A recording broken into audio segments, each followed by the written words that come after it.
Welcome back to WagerTalk TV. We're going to have another of our series of videos where you ask the questions, we answer it. In studio for this one is Bryan Leonard. You can follow him at @BLeonardSports.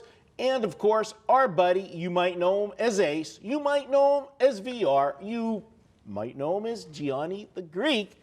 You can follow him. Thanks for having me. You can follow him at Greek_Gambler.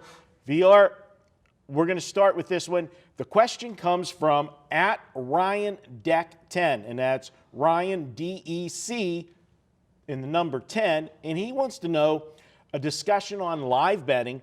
When do you jump in with a live bet? When do you hedge? Now, we'll set it up by if you have a bet at the beginning of the game. If you bet a full game wager, that's going to change, when you're jumping in for a hedge and so forth. So I'll start with you, Bryan.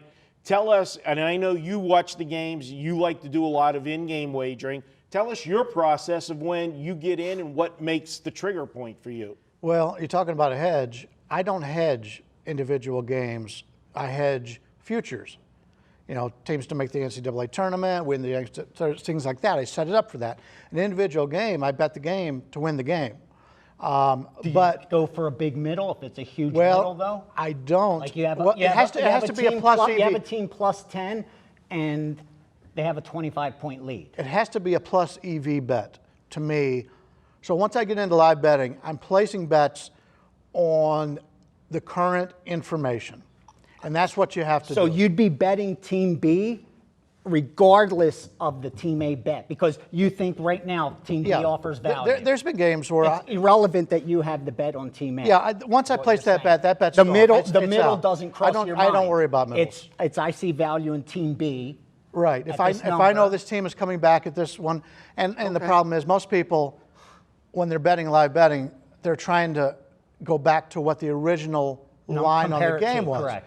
And that's not the way to do it because everybody else is thinking the same way. You want to think different when you're live betting than anyone else. So if you're watching a game and you see the underdog get off to an early start, a lot of people are going, Golden State's not going to lose 2 in a row to Houston. They're coming back. So you see it, and then, that once a game starts, it all comes down to coaching.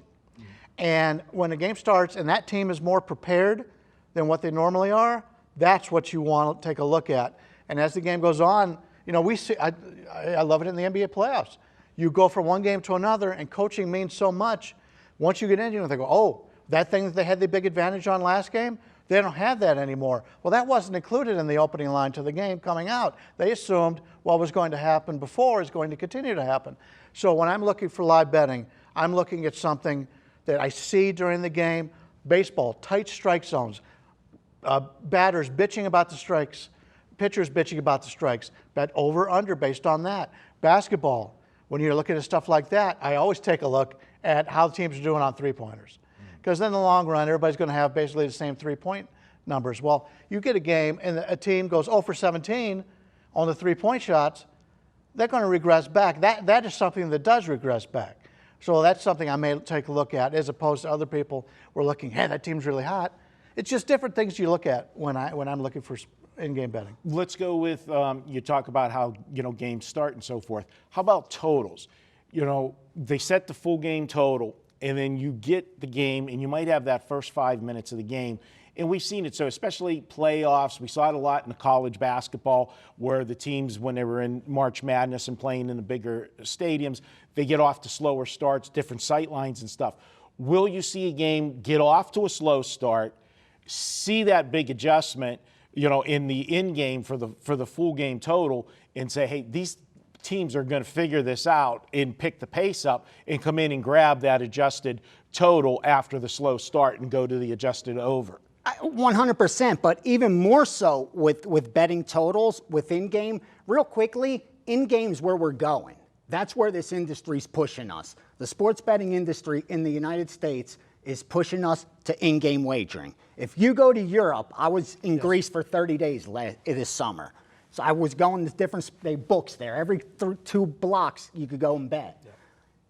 People, like 90% of their bets were happening during the games, not before the game.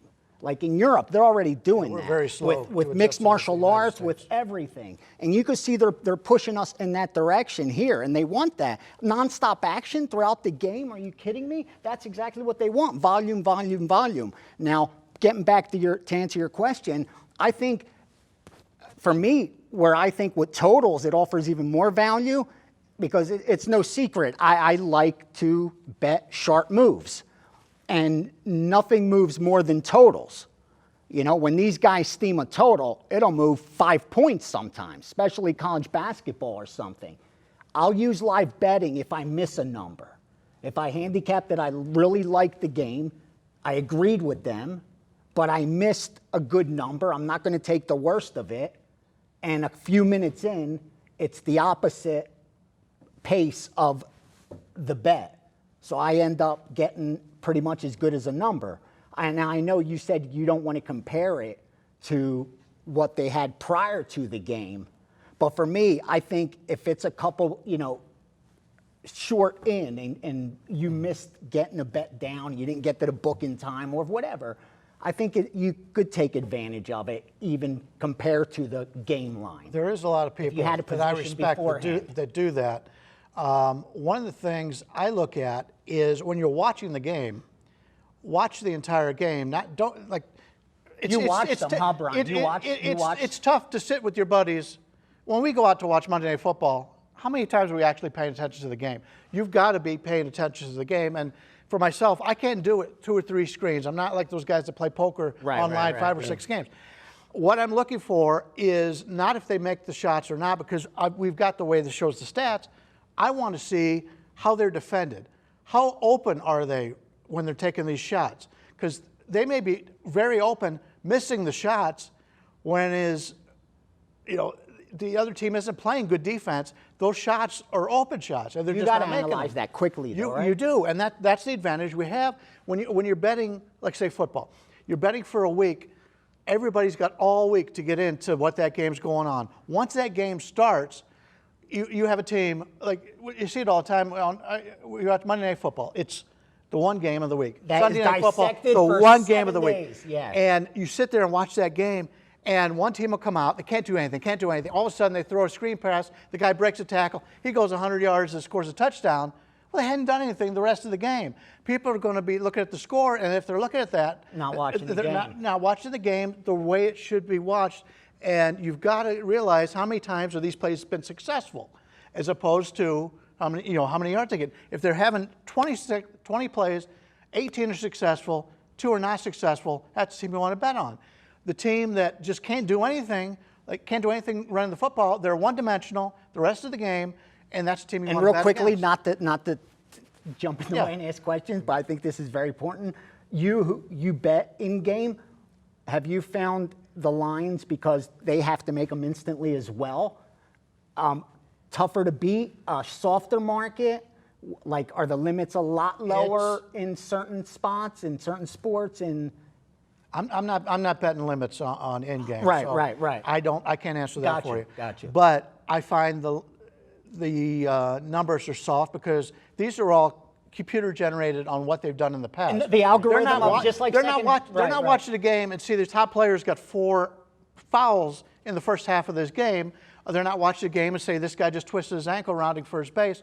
So there's things that you can put in that are not computerized. Most places, and some places will have people on staff that do it by watching the games, but most places just use the computer algorithm. And where a good case in point would that be is, like, now we're in the NBA playoffs. When you have the elimination games, okay, the math might say the line should be this for the number, but you're watching the game and the team that might be down 3-1 and they're not showing up, they're not fighting, or they're down, that's going to end up being a blowout. You want to get in front of that. And you go ahead and lay, even if you're laying more in game than you were prior to the game. Not be afraid that, now I'm taking a worse number. Yeah, forget what the number was before before seeing what's the game. happened, this team's melted in.